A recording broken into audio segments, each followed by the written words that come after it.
You're on deferred adjudication for burglary of a habitation.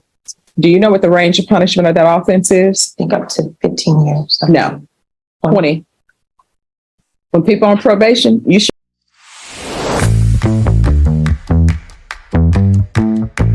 Welcome back to the courtroom, where second chances are weighed against tough consequences. Today, Judge Boyd presides over a tense docket filled with probationers who are all walking a razor's edge. We've got defendants facing 20 years, in prison if they slip up, and let me tell you, some of them already have. From drug use to missed treatments, even something as simple as a glass of wine could send them away for decades. That's how high the stakes are here. But here's the kicker. These aren't just legal technicalities. Each slip, whether it's a failed drug test, a missed sober meeting, or ignoring probation rules, represents a fork in the road between freedom and prison time. And as you'll see, Judge Boyd has no patience for excuses. Pay attention closely to the judge's words in the opening moments. She's not just talking about probation conditions. She's issuing a warning that's as much about life choices as it is about the law. And the stories you're about to hear, they'll make you wonder. Could you resist temptation if the cost of failure was 20 years behind bars? Let's dive in. All right, you're going to stay on the UA hotline. Do not come back here for missing the hotline. Do not come back here for testing positive, because I'm going to notate that we had this conversation. You understand? Yes, ma'am. From here on out, everything you do, you need to ask yourself 2 questions. First question is, what I'm doing, could it result in me going to prison for 20 years? If the answer is yes, then you shouldn't do it. Yes, ma'am. If the answer is maybe, you shouldn't do it. You understand? Yes, ma'am. And if you continue on this vein, at some point in time, you're going to get caught. And when you get caught, if something's presented to me and it's the proper format, I will sign it. And that will be a motion to revoke. And what will end up happening is, wherever you may be, you could be in the middle of grocery shopping. They will take you into custody. I was at Outback one time. I'm sitting there enjoying my meal, and I heard a familiar sound. You know what that sound was? No. Handcuffs. I'm like, what's going on here at the Outback? I turned to my right. That guy who was sitting at that table, guess what? He had just ordered his drink. Appetizers were on the table. He was getting ready in the middle of picking up his drink. They came over and they put his hand down and that drink hit the table. They arrested him and took him out. Now the manager came up to me and asked me, who's going to pay for this drink and these appetizers? I'm like, you're going to have to call whatever division arrested him. So when I say that they will arrest you wherever you may be, that means wherever you may be. Yes, ma'am. You could be at the HEB, just finished paying for your groceries. Now, if they're nice, they may say, is there anybody you want to call to come pick up these groceries? Otherwise, your groceries will just be left behind. Maybe HEB will store them for you, maybe not. You understand? Yes, ma'am. So you're going to get a UA today from probation here today. Yes, ma'am. I know you're saying you already called the hotline and they did a UA, but we don't get the results right away. We're going to get this result right away. So is there anything that's going to be in your system? If it is, you need to tell me now. No, ma'am. All right. Probation. Yes, ma'am. She will do a UA today. If she's positive, file a motion to revoke. Yes, ma'am. Is there anything else you need from the court? No, ma'am. Probation, is there anything else she needs? No, Your Honor. Is she doing sober meetings or anything of that nature? Are you doing any AA or any meetings at this time? No, ma'am. All right. I'm going to want 90 sober meetings in 90 days. All right. All right. Good luck to you. Thank you. You're welcome. All right. How are you doing today? Okay. All right. How old are you? 60. All right. So they're saying that you are not providing any proof that you've attempted to enroll in IOP and that you're continuing to test positive for cocaine. All right, you are on deferred adjudication for assault family second offense. Do you know what the range of punishment is for that offense? Up to 10 years. Yes. So if you don't do your treatment, you're looking at potentially 10 years in the prison. Do you understand? So what are you learning from the VA? I can do the treatment, but it's 3 days a week, 3 hours a day. So it was either that or work. I chose work. But that's kind of fallen by the wayside in the last week or so. And what do you do? I was working at Fresh From Texas. Okay. We package vegetables and fruits for like shipments to HCB and stuff, like their sauces and stuff like that. All right, so here's the thing. You need treatment because you're continuing to test positive for cocaine. And if you were drug tested today, are you going to be positive for cocaine? Yes. All right, how often are you using? Once a week, maybe. All right, and what causes you to use? Is it just you're addicted to it, or there's a problem in your life? Let me use cocaine. Or is there a celebration? Let me use cocaine. Why are you using? Have you figured that out yet? It's just the people I'm associating with at the moment. All right, so he's already telling me he's going to be positive for cocaine. Can you see? Let's try 2 places. Let's try Veterans Treatment Court, and let's try Felony Drug Court.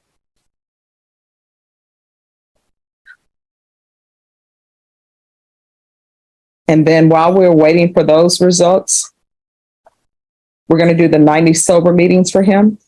If he's not accepted into any of those treatments, then I want him to come back here. Mr. McClinton, I understand that you served. I appreciate your service. And I don't know if there's some issue or when you started using drugs, but we've got to get a handle on this. Otherwise, the last time you use could be the last time you use. Cocaine is not good for the heart. It's not good for the liver. It's not good for any of that. You understand? Yes, ma'am. So probation is going to set up meetings for you with Veterans Treatment Court and Felony Drug Court. Can you call maybe and see if someone from Veterans Treatment Court can come over? We're going to see if we can get somebody from Veterans Treatment Court to come and speak to you, okay? All right, and thank you for your honesty, but you're just going to have to try and do better. Yes, ma'am. All right, just have a seat, okay? Ms. Callahan, I understand that when people are on probation, and people don't understand this, right? When you're on probation, you are not allowed to do the things that people who are not on probation do. One of those things is you cannot drink alcohol. That is a 0 tolerance, no alcohol. And those are conditions that are legislated. For example, when you're on probation, guess what? You cannot own any weapons. You understand that? Yes. So there are a whole host of things that if you were not on probation, you could do that are legal. But since you're on probation, you're not allowed to do. And one of those is drinking alcohol. Do you understand? Yes. So you are on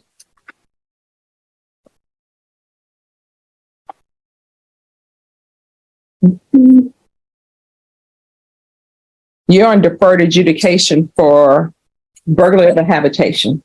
Do you know what the range of punishment of that offense is? I think up to 15 years. No, 20. When people are on probation, you should know what you're looking at if you are unsuccessful on it. You understand? Yes, ma'am. So your case, the range of punishment is up to 20 years. So what that means is if you're drinking alcohol and you should not be drinking alcohol, which you're not allowed to on probation, I could potentially send you to prison for 20 years. And the question is whether or not that alcohol is potentially worth 20 years to you. So what alcohol did you drink? I had a glass of wine. All right. And who is the wine by? This moment is huge. Notice how Judge Boyd frames the decision. She doesn't just say, don't drink alcohol. She makes the defendant weigh that single glass of Merlot against 20 years of prison time. That's a masterclass. In judicial psychology, connecting a seemingly harmless act to the maximum penalty. Think about it. For someone not on probation, sharing a glass of wine with a friend is completely legal. But under probation rules, it becomes a ticking time bomb. This isn't about morality, it's about conditions. And once you agree to probation, those conditions are law. Question for you. If you were in this defendant's shoes, would you risk 20 years over a drink? Or would you walk away, no matter how small the temptation? Before. Yes. Back in 2021. And so there's a request for For- removal of GPS. State, do you have any objections to the removal of the GPS?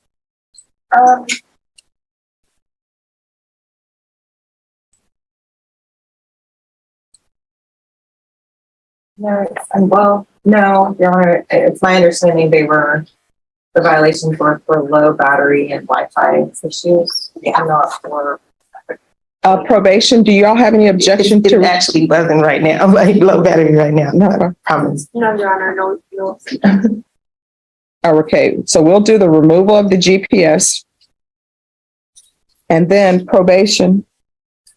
You all are recommending intensive outpatient treatment? Yes, Your Honor.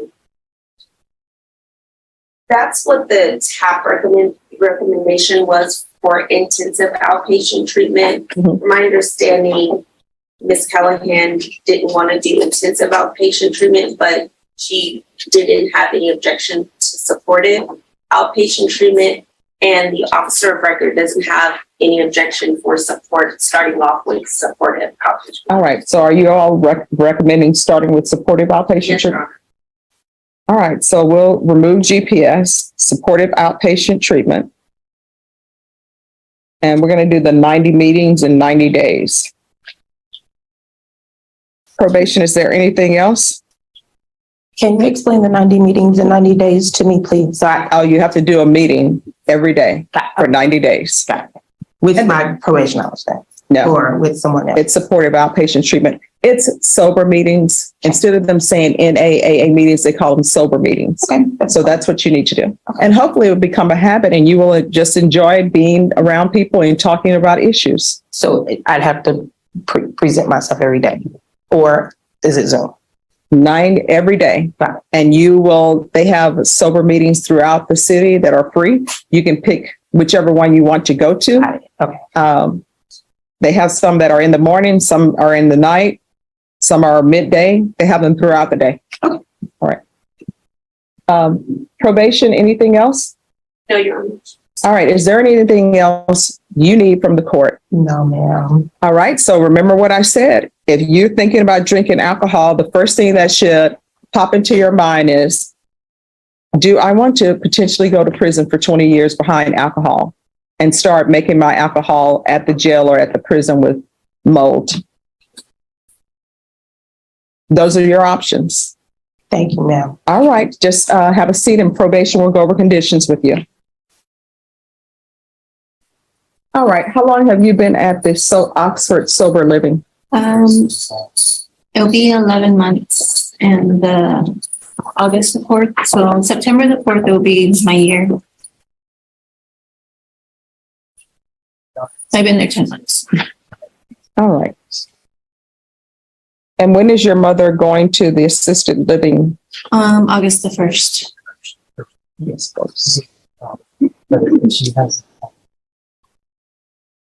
Probation. Yes, Your Honor. In regards to this case with her wanting to leave the Oxford Sober Living because she's saying her mother will no longer be able to take care of the 15-year-old. Yes, Your Honor. What type of assistance can still be given to her? Yes. Because I don't want her to have a backslide because she's not at Oxford House. And at least Oxford House, it's sober living.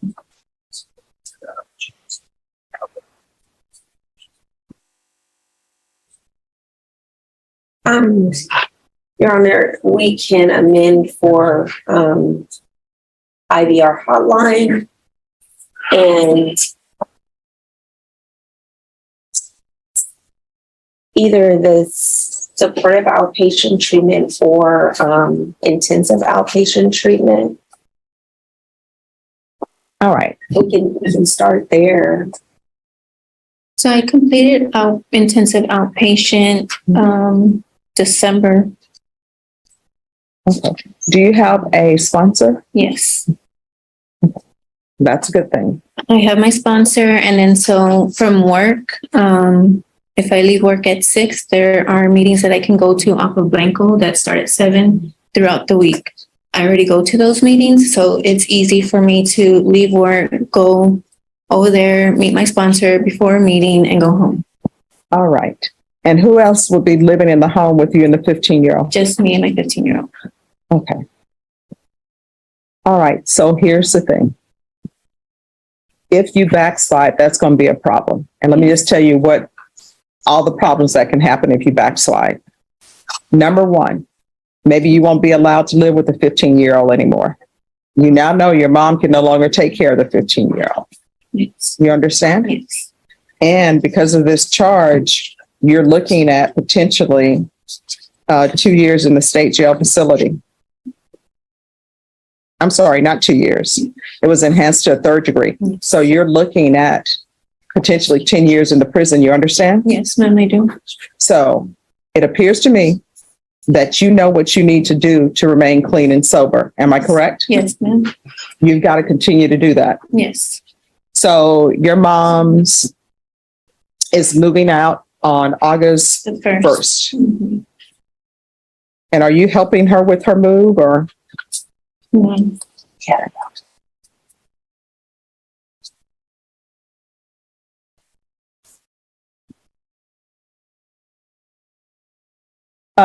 Probation?